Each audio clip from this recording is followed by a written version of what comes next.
भाई एक समय ये था कि भगवान राम का मतलब वस्त्र बदलने के लिए हाई कोर्ट से परमिशन लेनी पड़ती थी, उनका त्रिपाल बदलने के लिए हाई कोर्ट से परमिशन लेनी पड़ती थी।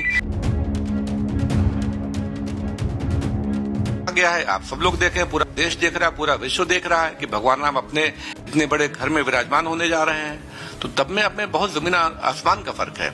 32 साल तक हम लोगों ने जूता चप्पल पहन के हम लोग भगवान का दर्शन करने के लिए मजबूर थे, क्योंकि वहां उतारने की कोई व्यवस्था नहीं थी।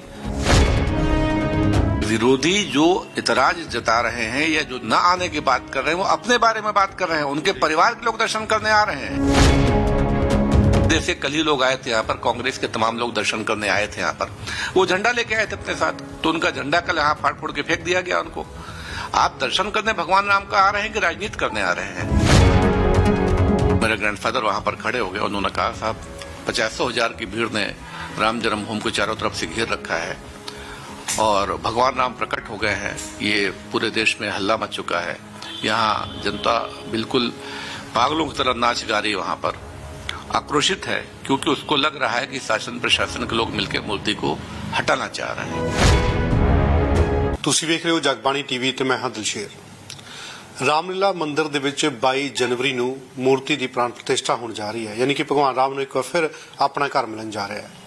ਪਰ 500 ਸਾਲ ਦੇ ਲੰਬੇ ਕਹਿ ਸਕਦੇ ਹੋ ਸੰਘਰਸ਼ ਤੋਂ ਬਾਅਦ, ਇਹ ਸੰਘਰਸ਼ ਦੇਸ਼ ਦੀ ਆਜ਼ਾਦੀ ਤੋਂ ਬਾਅਦ ਇੱਕ ਵਾਰ ਫਿਰ ਉਦੋਂ ਛਿੜਿਆ ਸੀ 1949 ਦੇ ਵਿੱਚ, ਜਦੋਂ ਰਾਮਲੀਲਾ ਦੀ ਮੂਰਤੀ ਉੱਥੇ ਦੱਸਿਆ ਜਾਂਦਾ ਕਿ ਪ੍ਰਗਟ ਹੋ ਗਈ ਸੀ, ਰਾਮਲੀਲਾ ਉੱਥੇ ਪ੍ਰਗਟ ਹੋ ਗਏ ਸਨ।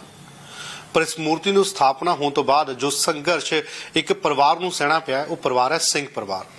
ਜੀ ਹਾਂ, ਅਸੀਂ ਗੱਲ ਕਰ ਰਹੇ ਹਾਂ ਠਾਕੁਰ ਗੁਰਦਿੱਤ ਸਿੰਘ ਦੀ।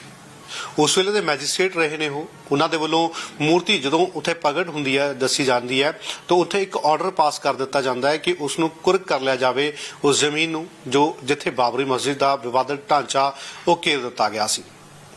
ਫਿਲਹਾਲ ਉੱਥੇ ਮੂਰਤੀ ਪ੍ਰਗਟ ਹੋਈ ਤਾਂ ਉਸ ਨੂੰ ਲੈ ਕੇ ਕਈ ਆਰਡਰ ਜਾਰੀ ਕਰ ਦਿੱਤੇ ਗਏ, ਤੇ ਪਰ ਆਰਡਰ ਜਾਰੀ ਕਰਨ ਤੋਂ ਬਾਅਦ ਖੁਦ ਉਹ ਰਿਜ਼ਾਈਨ ਕਰ ਜਾਂਦੇ ਨੇ। ਅੱਜ ਉਹਨਾਂ ਦੇ ਪਰਿਵਾਰ ਦੇ ਮੈਂਬਰ ਸਾਡੇ ਨਾਲ ਸ਼ਕਤੀ ਸਿੰਘ ਜੀ ਮੌਜੂਦ ਨੇ, ਉਹਨਾਂ ਦੇ ਪੋਤੇ ਨੇ ਸਾਡੇ ਨਾਲ ਮੌਜੂਦ, ਉਹਨਾਂ ਨਾਲ ਗੱਲਬਾਤ ਕਰਾਂਗੇ, ਜਾਣਾਂਗੇ ਉਦੋਂ ਕੀ ਹੋਇਆ। ਤਾਂ शक्ति सिंह जी, पहला जगमन बहुत बहुत स्वागत है। मैं पूछना चाहूंगा सर आपसे कि 1949 को ऐसा क्या हो गया कि मंदिर में मूर्ति पहले प्रकट होती है और फिर बाद में विवाद हो जाता है? क्या विवाद था वो पूरा?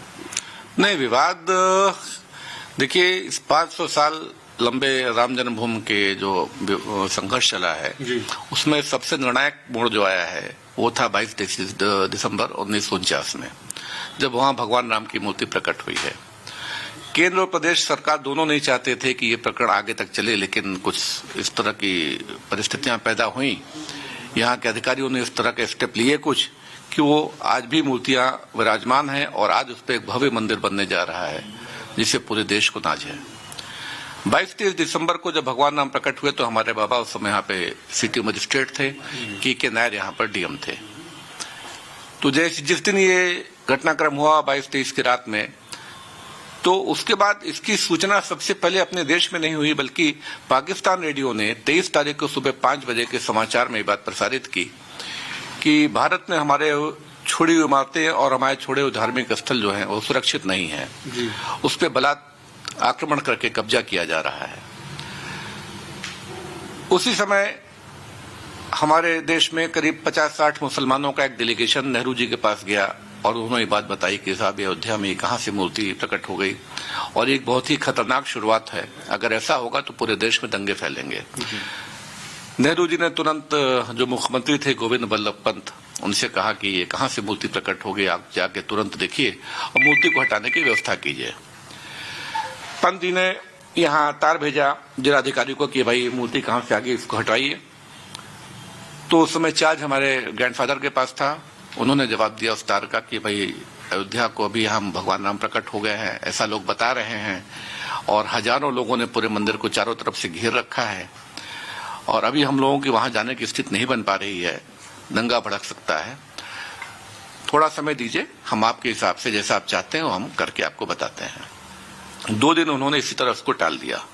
2 दिन बाद 26 तारीख को मुख्यमंत्री खुद चले, जब दोबारा नेहरू जी ने उनसे कहा कि आप खुद जाइए और वहां से मूर्ति हटाने की व्यवस्था कीजिए, तब पंत जी खुद चले लखनऊ से फैजाबाद आने के लिए मूर्ति को हटाने के लिए।